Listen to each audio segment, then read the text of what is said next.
Then of course, just to show you briefly, to print the report, or rather to save the report, you'll just click on File and then Save as PDF to save this report. The same as the summary report, click on File and then select Save as PDF. Right, moving on to the fourth step. What the payroll does, it automatically recommends a backup before I'm doing step 4.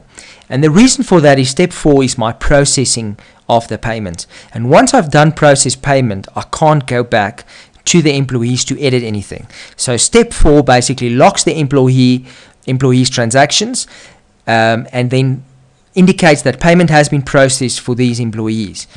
So what I'm going to do, I'm going to run the backup by just selecting Create Path for Backup, Backup Now. The payroll automatically prompts for this, then click Finish.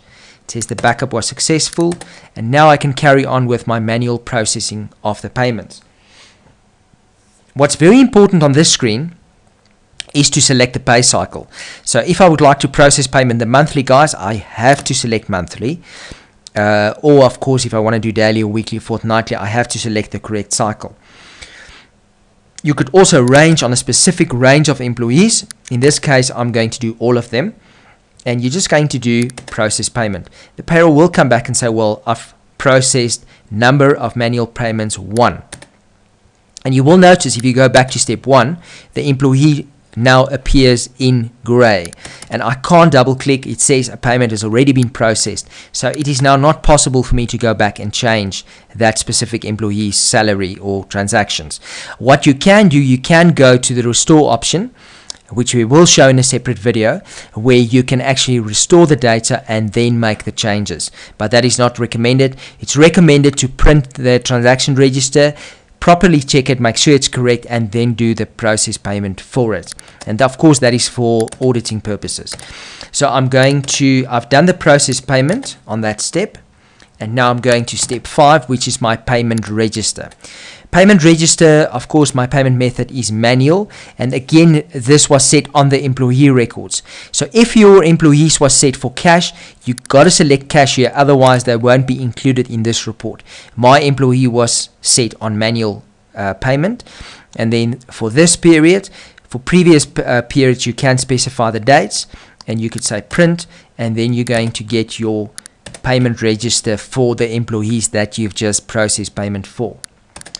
And then, of course, the final step is step 6.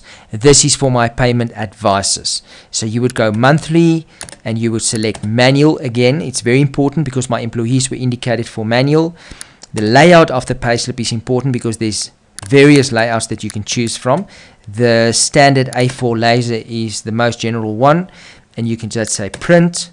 And there's the payslips. And you can even incorporate your company logo, as I've explained on the organization setup.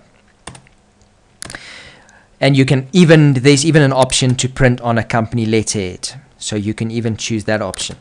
And then you've also got the sort by. You could either sort by cost center or you could sort by employee code while printing. Then you'll see there's a send via email or fax option here. And what that does is in your program setup, you've got the option to set up the MMS message interface, and that enables the payroll to send SMSs to the employees telling them that you've processed the payment for them, but it could also send them an email with their payslip included. So if you would like more information, please watch the video on setting up the message interface, and you could also send an email to support@itcontact.co.za requiring more information regarding the setup of the SMSs, which we can do from our side. So yes, I've covered the 6 steps. It's the transactions, it's the global calculation, it is the transaction register and summary, it is the process payment, it is the payment register to show what you've processed, and it is the 6th step, which is my payment advices. Thank you for watching.